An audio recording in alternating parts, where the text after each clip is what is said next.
Hello friends, I Sunita Sharma, Assistant Professor in Biyani Girls B.Ed College. Welcome you all on behalf of Guru KPO. Today I am going to deliver a lecture on population and sample.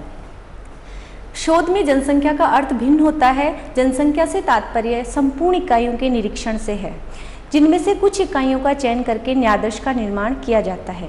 न्यायादर्श की इकाइयों का विश्लेषण एवं मापन करके ही हम जनसंख्या की विशेषताओं का अनुमान लगा सकते हैं।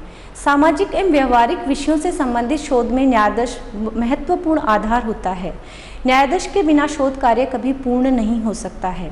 जनसंख्या का कुछ अंश उपलब्ध कराकर हम उसके शुद्ध परिणाम प्राप्त कर सकते हैं। न्यायादर्श के बिना संपूर्ण जनसंख्या का अध्ययन करना बहुत कठिन होता है, इसलिए न्यायादर्श का प्रयोग किया जाता है, जिससे हमें समय व धन की भी बचत होती है और न्यायादर्श का परिणाम भी शुद्ध रूप से प्राप्त होता है। न्यायादर्श प्रविधि में आगमन पद्धति का प्रयोग किया जाता है। न्यायादर्श हमेशा शोध कार्य हमेशा विशिष्ट से सामान्य की ओर आगे बढ़ता है। न्यायादर्श में जो मापन कार्य होता है वो सांख्यिकी कहलाता है, जबकि पॉपुलेशन में जो मापन कार्य होता है वो परासांख्यिकी कहलाता है। सांख्यिकी के अंतर्गत मध्यमान, मध्यांक, विचलनमान और सहसंबंध होते हैं, वही न्यायादर्श की सांख्यिकी होती है। जबकि पॉपुलेशन में मध्यमान, मध्यांक, विचलनमान, सहसंबंध ये जो परासांख्यिकी अर्थात पैरामीटर का मापन होता है, जिसके द्वारा सांख्यिकी अर्थात सैंपलिंग में हम मध्यमान को mn से शो करते हैं, जबकि पैरामीटर्स में मध्यमान को हम म्यू बार से शो करते हैं।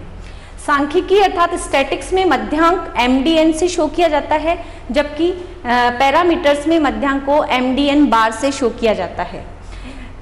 स्टैटिक्स में विचलन मान को एसडी से शो किया जाता है, जबकि जो पैरामीटर्स होते हैं उनमें विचलन मान को रो बार से शो किया जाता है।